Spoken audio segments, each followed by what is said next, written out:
Madam Sergeant.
Madam Sergeant at Arms. Mr. President, it is now my distinct honor to present to you the Governor of the State of Vermont, Philip B. Scott.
It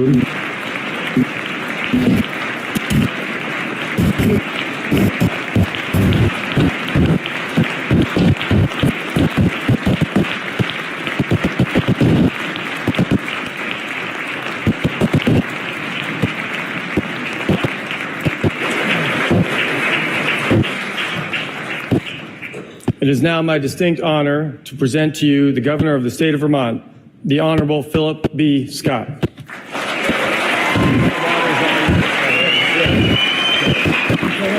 Fair enough. They checked my back really closely when I go there.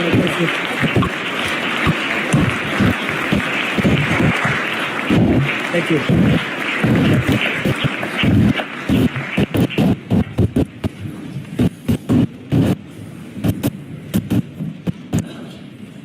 Mr. President, Madam Speaker, Mr. Chief Justice, members of the General Assembly, and fellow Vermonters. In his second inaugural address, Governor Weeks talked about recovering from the flood of 1927. He said the common watchwords were progress and rehabilitation, noting the true spirit of Vermont is in its indomitable courage in a time of adversity, and that the faith and valor of Vermonters has turned catastrophe into opportunity. Progress, rehabilitation, catastrophe into opportunity. From the first struggles of the pandemic to the rising waters of July and December, and a once-in-a-century opportunity to revitalize our communities, the indomitable courage of Vermonters is as strong as ever.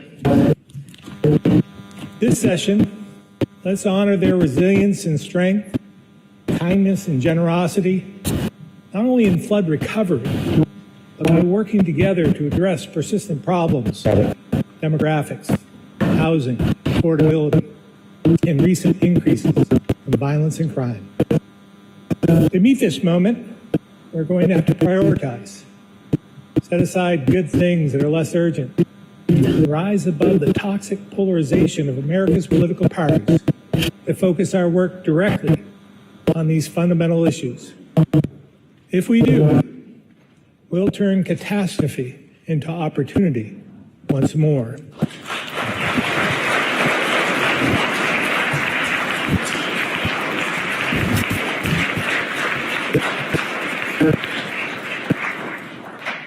President Clinton's advisor, James Carville, famously said, "It's the economy, stupid." Now, I'm not calling anyone stupid, but I think you'll get my point, that in Vermont, we could insert demographics in place of economy. I get asked all the time, even by some of you, where did all the workers go? So let me share 3 numbers from your joint fiscal office that tell you everything you need to know. 14,000, 28,000, and 48,000. As of 2022, we have 14,000 fewer kids under the age of 18 than we did in 2010. During that same period, we have 28,000 fewer adults ages 40 to 54, which is the core of our workforce, and we have 48,000 more over the age of 65. This is all within just 12 years, but this is nothing new. It's been happening for decades. Let that sink in for just a moment. As the JFO points out, this can mean higher per pupil costs, declines in income and sales tax revenue, and increased demand for services like healthcare. They conclude, if nothing changes, and I quote, Vermont's ratio of older residents to working age people will continue to rise, placing a greater burden on workers to support both young and old. If this sounds familiar, it's because you heard it from me in 2017 when I said, the biggest obstacle we face to economic sustainability is a shrinking workforce. In 18, I said demographic trends are shifting the tax burden onto fewer and fewer people. Again, in 20, I said, our demographic crisis is, without question, the greatest challenge we face as a state. Unfortunately, it hasn't gotten any better. It continues to be an issue we must solve to meet today's obligations and make every investment needed for the future. And to have any chance of reversing our demographic trends, there are three issues we can't ignore: public safety, affordability, and housing. These challenges are urgent, immediate, and we must address them this session.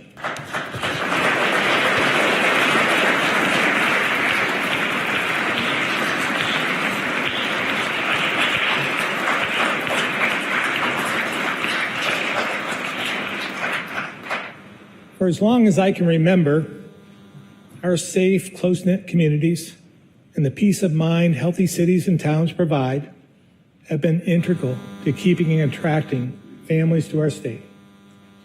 But with the crime rising in too many places, I fear many see the Vermont they know slipping away. A growing number of headlines share news of the latest murder, drug-related shooting, and small businesses struggling with increasing vandalism and theft. Here's the thing. It's not just the headlines. According to reports from the Council of State Governments, in 2017, Vermont had the second lowest property and second lowest violent crime rates in the nation. In 2022, we dropped to 18th and 8th. In the last 10 years, violent crime reported to police increased 56%, aggravated assault by 65%, sexual assault by 76%, and homicide by 166%. We cannot deny these trends. When those who victimize others are put back on the streets hours after being apprehended, only to reoffend again and again, Vermonters question law enforcement, prosecutors, our courts, and they question the wisdom of the work done here in this building. Now, I want to give credit where credit's due. We've made progress on justice reform and treating addiction as the public health crisis it is. But when spiking crime rates make it clear that not all the changes have been effective, we have a responsibility to take a step back and consider other strategies. We must make a real effort this session to solidify our place as the safest state in the country and reverse the increases we're seeing, both for the people we serve and the victims of these crimes.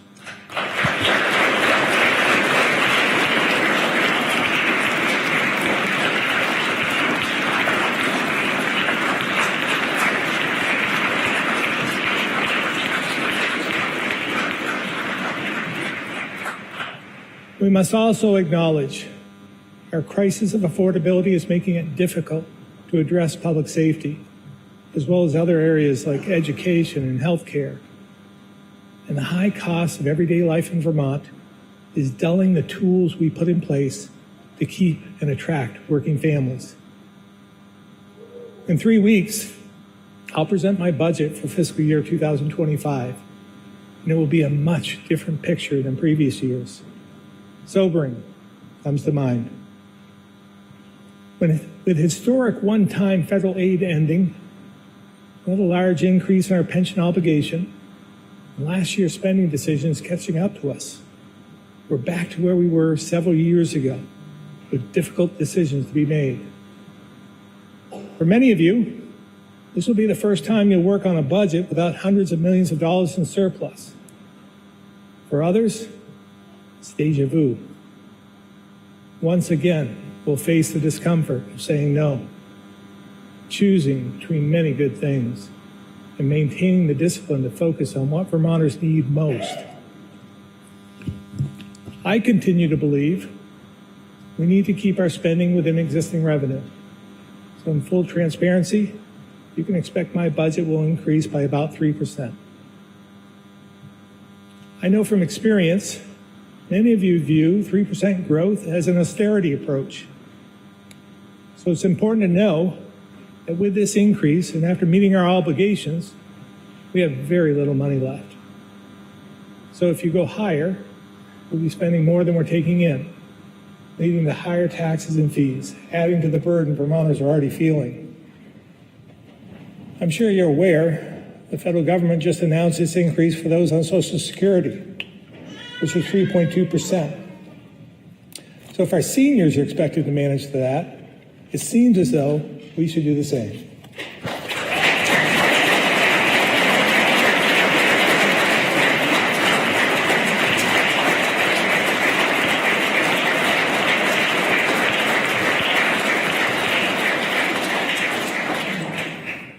Now, I'm a realist, and I know you have a supermajority. I know all too well. You've proven the final budget and the growing burden of taxes, fees, and other policy-driven costs is in your hands. So all I can do is make my case, which is the same case I've made to Vermonters since I first ran for governor. What I hear from people every day is they can't afford to pay more, or even what they're paying.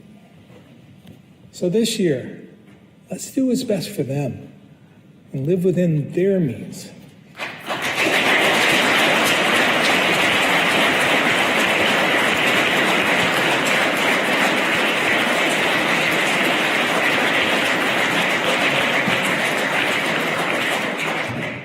Unfortunately, the cost of our pre-K through 12 education system has already grown beyond the means of many. As you know, it's about to grow even more. Because if nothing changes, we'll see an estimated 18.5% increase in statewide property tax bills. And that's after we use a $37 million education fund surplus to buy rates down. In total, this would be a $250 million tax increase on Vermonters. For a family with a $250,000 home, their bill could go up by $650 a year. And with a $400,000 home, you could pay an additional $1,000. And before you brush this off because of income sensitivity, remember, the vast majority will still see an increase. And renters don't typically pay property taxes directly. But if a landlord receives a $1,000 increase on their 4-unit building, I'm pretty sure it'll be passed on to those who live there. So think about those folks who are just barely getting by, living paycheck to paycheck, already deciding what bills to pay and what to do without. Or the working parents who need every extra penny so their kids can go to summer camp. Or the small business owner rebuilding after the flood, working hard just to stay open. They're all going to struggle to figure out how to pay for this. Not to mention inflation is still making everything more expensive. Or future burdens, like the payroll tax you passed last year that will take effect in July. Or the 20% increase in DMV fees that began 3 days ago. Both over my and some of your objections. It's not enough of you. Concern about taxes, fees, and increased costs is a concern about people. Now, I appreciate the optimism I've heard from some of you who think we can just buy it down. Some even committed to getting it down to 2% or lower. So to be clear, that would cost $225 million. And from the average person's perspective, it doesn't matter which pocket the money comes from, whether it's the property tax, income tax, or some other creative combination, it's still going to hurt. Keep in mind, the education fund is now more than $2.1 billion. With fewer than 83,000 pre-K through 12 students, we're spending about $25,000 a year per student, among the very highest in the country. And that might be okay with me, if we were leading in student performance. But in several areas, we're in the middle of the pack, according to the U.S. Department of Education. Please know, this is not a critique of our teachers or our students. It's the result of an education infrastructure that's too large for the number it serves, but not enough money is making it to the kids.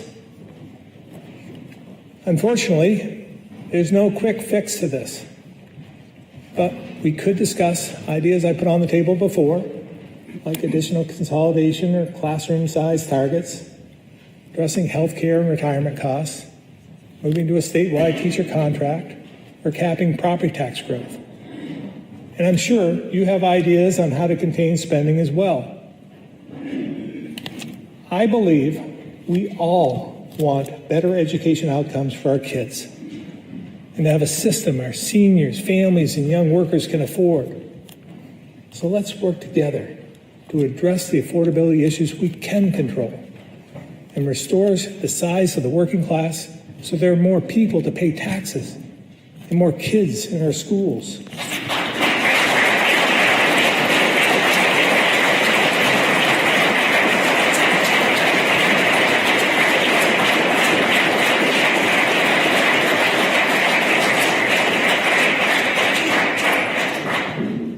To do that, we need to jumpstart housing in the areas that need it most.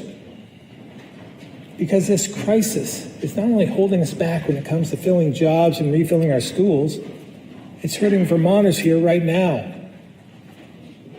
Due to a lack of housing and our tax and regulatory policies, rents and purchase prices are far too high and rising. Decades of studies and data show it's too expensive, too complicated, and too slow to buy, rehab, and build in Vermont. Since March of 2020, we've invested over $500 million to fix vacant units, construct new homes, and expand shelter capacity. This is unprecedented. It's on top of the $37 million housing bond we passed in 2017, which at the time was the biggest investment we'd ever made. We have made progress, and it far exceeds what we were doing 10 years ago. But $500 million is a lot of money. So we need to be honest about what we're getting, why it costs so much, and how to lower it. Overall, we're seeing about 2,200 residential units permitted each year. About 1/3 of these, around 700, are state funded. Census data and vacancy rates show that to meet current demand and create a healthy market that puts downward pressure on prices, we need 6,800 units right now.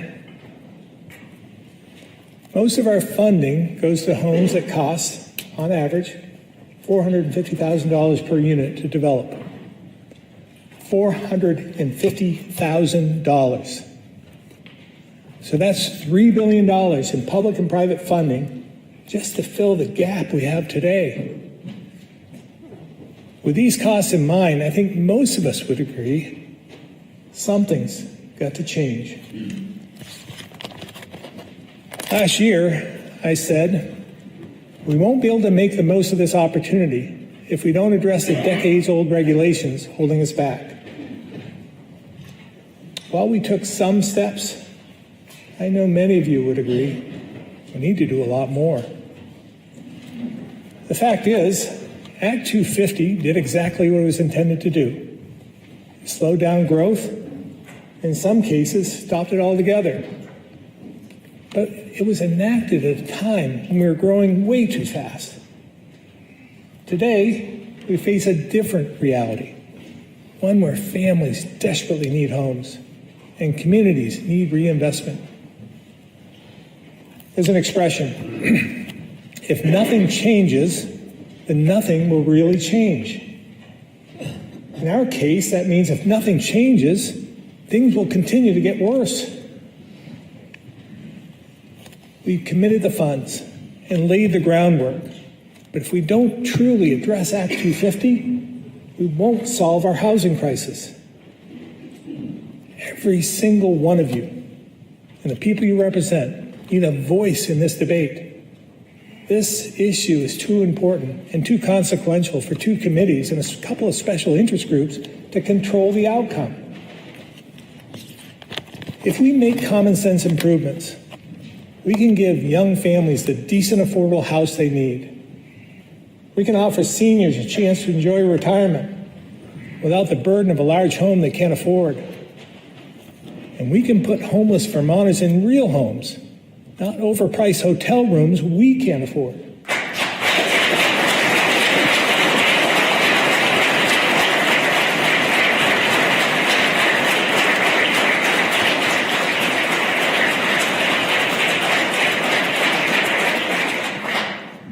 By jump-starting housing for working families, we can revitalize communities, refill our schools, and make our neighborhoods more inviting in all 14 counties. We can help solve the challenges we face funding healthcare and education, climate change mitigation, IT infrastructure, and so much more. Housing is key, and it's something we can do right now. So let's work together and get more families in homes faster and at a cost they can afford.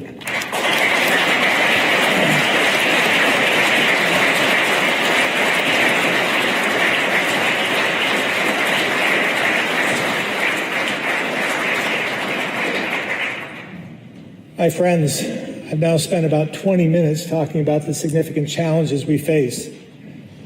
There's no doubt we have a lot of hard work ahead, but there's also a lot of good things happening here in Vermont, like the opening of Beta Technologies' new production facility, leading the revolution in electric aviation, adding to our green economy.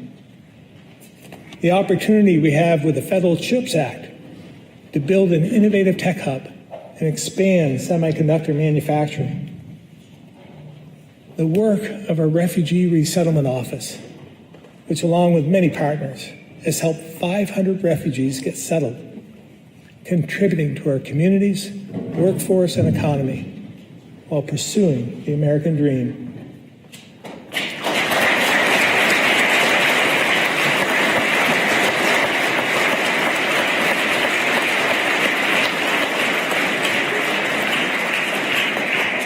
Or how about the 10 Vermont businesses that ranked among the nation's fastest growing companies? Killington broke ground on an infrastructure project that will boost the economy throughout the region. We should also be very proud of our work together to help anchor employers like Chroma in Bellows Falls and Ethan Allen in the Northeast Kingdom, and hundreds of small businesses with flood recovery so they could reopen, stay open, grow, and thrive. And this weekend, the 93-mile Lamoille Valley Rail Trail will be fully open.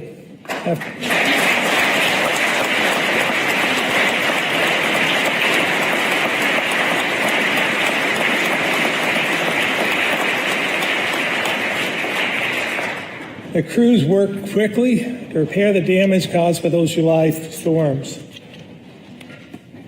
These are just some of the many reasons I'm still incredibly optimistic about our future. Another reason is because I see a path where we can reverse our downward trends if we prioritize these urgent crises. That's why we've already shared many of our proposals in these areas. Now, I know these aren't the only challenges we face, and there are many others like addiction, healthcare costs, and climate change mitigation. But we need to and will continue our work.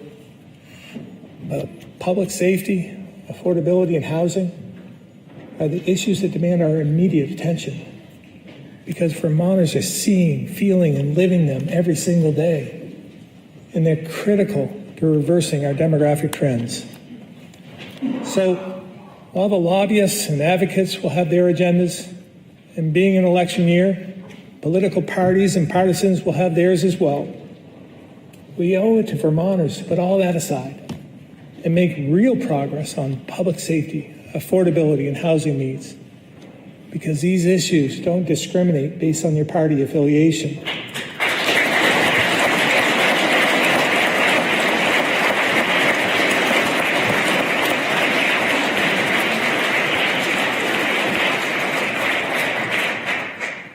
We've already laid the foundation, literally, in many cases, to help revitalize communities across the state. With $1 billion from ARPA, we've invested over 500 initiatives in 160 towns and cities all over the state in 14 counties. From big capital projects to small renovations, what they all have in common is an investment in the basic tools a community needs to keep from falling behind and spark momentum for more good work. So, following through on each of our federally funded investments, including what we allocated for state match, is one of the most important actions we can take this session. We're also aligning this work with flood recovery and the new federal dollars that come with it to help more places restore their vitality and expand economic security. Catastrophe into opportunity. Imagine what neighborhoods in our communities could look like with the old rundown houses renovated, front yards decorated for the holidays, a swing set and a sandbox in the backyard, the neighborhood buzzing with the chatter of kids out sliding, or sledding for those of you who are confused. Maybe the most controversial thing I said all day. Imagine seeing those empty classrooms filled with children again, younger families shopping in town, getting their car, lawnmower, bike, or chainsaw service to the local shop, and then those small businesses going on to support their community by sponsoring local events and youth programs. More workers to lessen the burden of property taxes and healthcare costs. Good jobs and opportunity, a hopefulness that defeats despair and helps reduce addiction and the crime it causes. We can get there, but we must follow through on what we started. We have to learn the lessons of the last few years, refocus on what's working, and be honest about what's not. If we do, we will turn the tide and lift all communities in every corner of our state.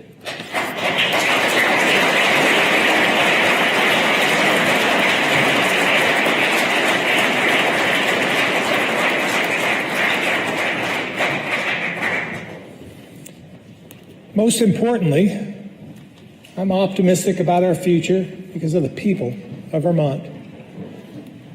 On the morning of July 11th, a flood-damaged grocery store in Windsor County was filled with neighbors mucking out. But they didn't stop there. With rows of undamaged produce and perishables, locals acted quickly to distribute to those in need. Donating coolers and time, they helped hundreds of their neighbors by delivering food to a senior center, mobile home park, the local food shelf, and more. Even when they had to jump on an ATV to get over downed trees and wash out roads. A few days later, in Barrie, Bob Nelson opened his hardware store. Still without power and surrounded by damaged shelves and destroyed inventory, he wanted his neighbors to have what they needed to clean up their homes and businesses. 30 miles away in Caledonia County, 8 and 10-year-old Andy and Allie Ackerman started their own business, a lemonade stand, giving every single penny of the $700 they made to help the Hardwick House of Pizza. Weeks later, in Johnson, at Highland Heights Mobile Home Park, where several residents lost everything, you could see a community who rallied to support one another. From those who spent weeks trying to find help for a longtime neighbor in crisis, to park owners Ken and Martha Harvey, who moved damaged homes, cleaned up lots, and filled out FEMA paperwork. They could tell you where every single homeowner was and kept tabs on them to help if needed. This is Vermont Strong. It's the incredible resilience found in our sense of community. It's the faith and valor Governor Weeks described. And it's not just during floods. In St. Albans, Sean Caro wanted to offer a helping hand. So as the owner of a downtown restaurant, he began taping receipts for free meals on his front window for folks to claim. As he put it, with no questions asked. Patrons at the restaurant saw this and started chipping in, adding more meals to the window. Warm food on a cold day, dinner out for those who otherwise might not be able to afford it. That's what community looks like. No one asked Sean to do this. He saw a way to use his skills to help his neighbors, and he and his customers stepped up. So did families in Coventry. After learning the school playground wasn't safe, they didn't sit back and wait for someone else to fix the problem. They worked to provide a few swings and other basics, and then rallied support to help finish the job. With everyone pulling in the same direction, in a matter of weeks, they had rebuilt better than before. And sometimes it's the little things that make the biggest difference. A few years ago, the residents of Wallingford were looking for a way to strengthen their town. Many of us might think that means new sidewalks or business expanding. But in Wallingford, they kept coming back to the simple idea of just getting together. So they brought back Wallingford Day, a day to celebrate who they are, reconnect with their neighbors, with food trucks and fireworks, art shows and auctions, music and dancing. Most importantly, it's a day set aside to be together, a reminder that it takes effort to build community. Folks in Guilford also want to reconnect and decide to refresh an old idea. After the Civil War, Grange halls became an important part of civic life in agricultural areas across the country. A place to get together, hear candidates speak, and work to solve the issues of the day. As small farms and membership dwindled, underused Grange halls could be found all over the U.S. So in Guilford, they worked to bring this historic community space back to life. These days, you can see their renovated Grange Hall bustling with students, full of people for Thanksgiving dinner, the apple pie social, or raising money for a neighbor in need. At a time when so much of our interaction is by text, email, social media, or Zoom, just being in the same place at the same time and seeing people face to face can help make the world a better place for all of us. Folks in East Calais knew this about the general store. For over a century, it was a local gathering spot, somewhere to get a coffee or a sandwich, catch up with your neighbors, get your news, and maybe a little gossip as well. So when they were about to lose it, residents formed a trust to purchase the building and keep this local hub alive. Nearly 5 years later, through pandemic and floods, the East Calais General Store reopened its doors in October. Many of these projects have benefited from government funding, and that's an important role we can play. But the reality is, no grant or earmark will bring these initiatives to life on their own. Neither government nor money build community. People do.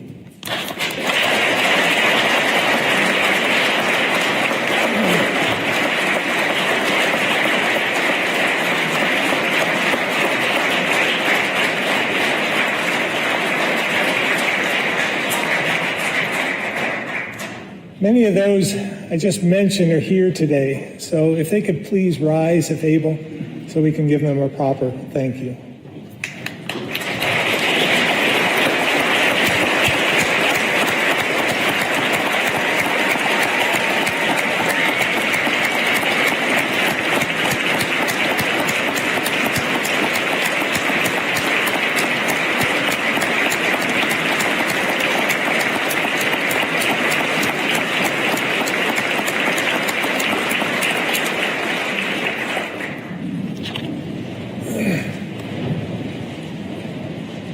And I know there are thousands of others like them across our state who step up for their community each and every day. And by the way, if you want the Ackerman Sisters lemonade or meet some of these folks, stop by the office afterwards. We'll have some there for you. President Biden has said good communities are built by thousands of small acts of decency. To me, it's our decency to one another where we as Americans and Vermonters find our greatest strength.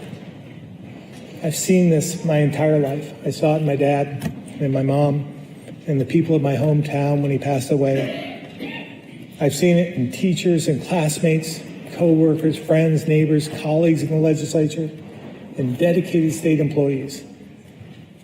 Like many of you, I tried to pass it on to my kids. President Coolidge said Vermonters are pioneers who almost beggared themselves to serve others. That's the Vermont I know. Those are the people I know. Basic human decency, giving a helping hand to others around us, even to those we don't agree or even like that much. This is the foundation, the bedrock of our communities. But traditions and values must be exercised and nurtured to be passed along to the next generation. Dick DeGray woke up before dawn for a decade to water the 200 flower pots that brightened up downtown Brattleboro. No one asked him to do it. And because he started at 3 a.m, not many knew he did and took this good deed for granted. Now in his 70s, he's looking to hang up his watering can. The question is, who's going to water the flowers? Across the state, from Alberg to Vernon, Island Pond to Bennington, and everywhere else in between, there are things large and small that build community and give these places character and identity. So I want to talk directly to Vermonters. What is it for you? Is it the flowers or lights during the holidays? The senior center or playground? Youth sports, the local theater, food pantry or Meals on Wheels? The good work done by the Rotary, Elks, Moose or Lions Club, VFW and American Legion? Whatever it is, if it matters to you, it's time to step up, get involved, and make sure it remains for years to come. Take Brenda Grieca, a 35-year state employee, now retired. Tomorrow is her 70th birthday, but she's not asking for it to be about her. She's planned a full day of shopping, eating, and entertainment in downtown Montpelier.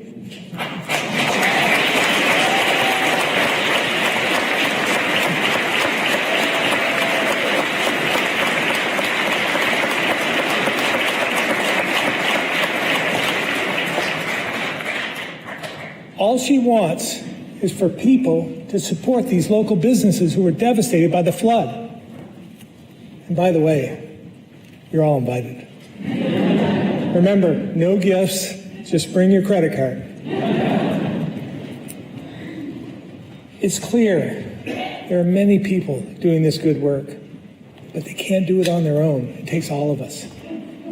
So it's up to you to find something. Plant a tree, mentor a kid, coach a team, volunteer for your local fire department or rescue squad. Or you could sign up for the National Guard.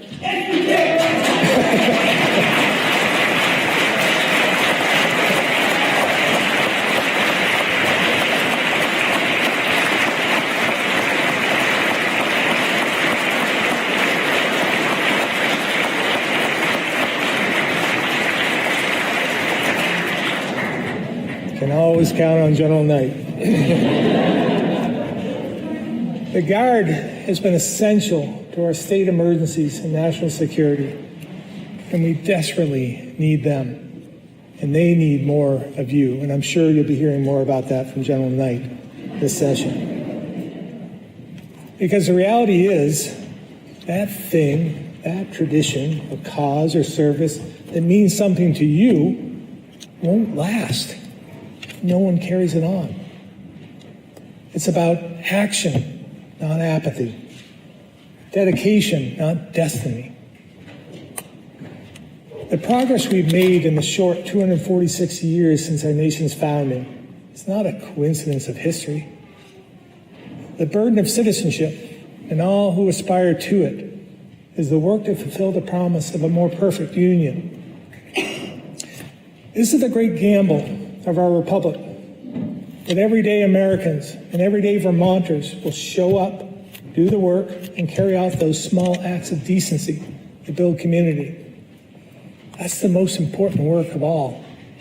It's the antidote, the cure to the hate and poison of partisanship, red versus blue, you versus me, us versus them, and the constant conflict we see on social media or cable news.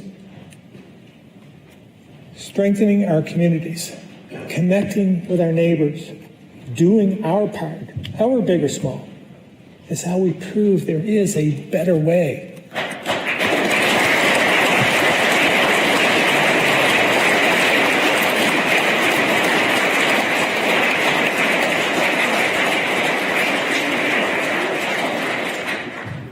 As I've shared today, many people in our communities are setting an example for us, their elected officials. The Harveys didn't care whether residents were Republicans or Democrats when they helped them get back on their feet. Up in St. Albans, Sean isn't asking what policies you support before you get your meal. It doesn't matter who you voted for when using the community center in Guilford or to enjoy Wallingford Day. So let's choose to follow their example, reject partisanship, and do what's best for the people we're here to serve.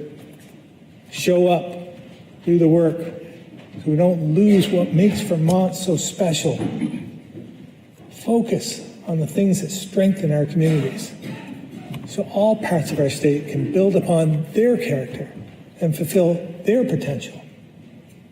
And together, all of us in this room and across the state will meet this moment and all that comes next.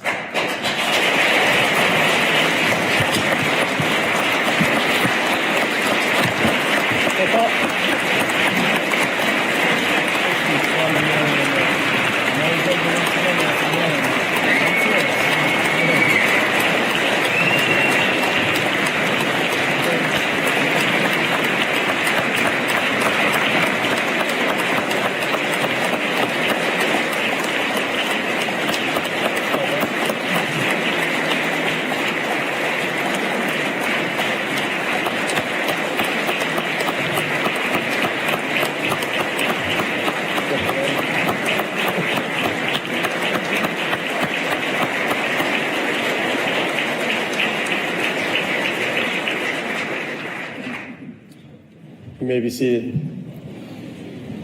Will the committee please reassemble in order to escort the governor from the chamber?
joint assembly may be at ease as we await the return of the committee.